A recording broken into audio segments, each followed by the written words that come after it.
First, let's give a big round of applause to the previous performers. They did great. I know it's kind of nerve-wracking being up here in front of everybody. Again, I'm SILESHA. The name of my poem is called Complainers.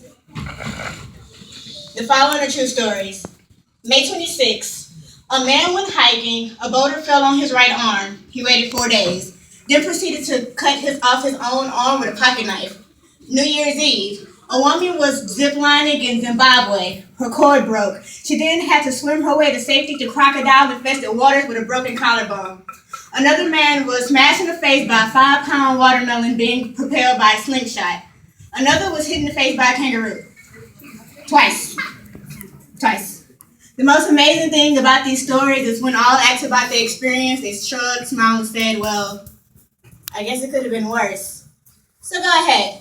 Tell me you're having a bad day. Tell me about the traffic. Tell me about your boss. Tell me about the job you've been trying to quit for the past 5 years. Tell me that your mornings are a townhome burning to the ground. Tell me that the snooze button is a fire extinguisher just too far out of reach. Tell me that the alarm clock stole the key to your smile, drove into 7 a.m. and crashed total your happiness. How blessed are we to have tragedy so small that they fit on the tips of our tongues. You see, when Vontae lost his legs, he was speechless. When my best friend was assaulted, she didn't speak for 48 hours. When my grandfather died, we had to send out a search party to find my grandmother's voice. You see, most people don't understand that tragedy and silence have the exact same address. So when your day feels like a museum of disappointments hanging from events that were outside of your control, when you feel like you're flailing in the ocean of why is this happening to me, when it feels like your guardian angel put in their 2 weeks notice 2 months ago and just decided not to tell you, when it feels like God is a babysitter that is just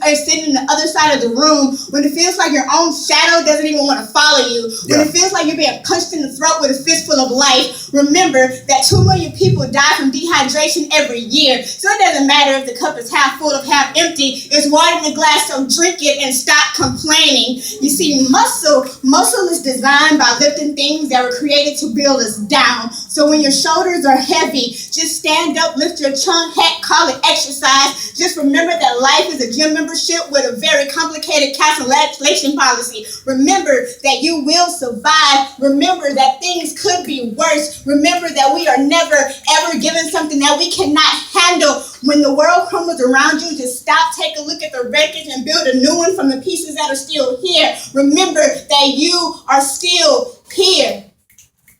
The human heart beats approximately 4,000 times an hour. And each pulse, each throb, each echo is a trophy with the engraving that you are still alive. You are still alive. Yes. So act like it. That's my daughter.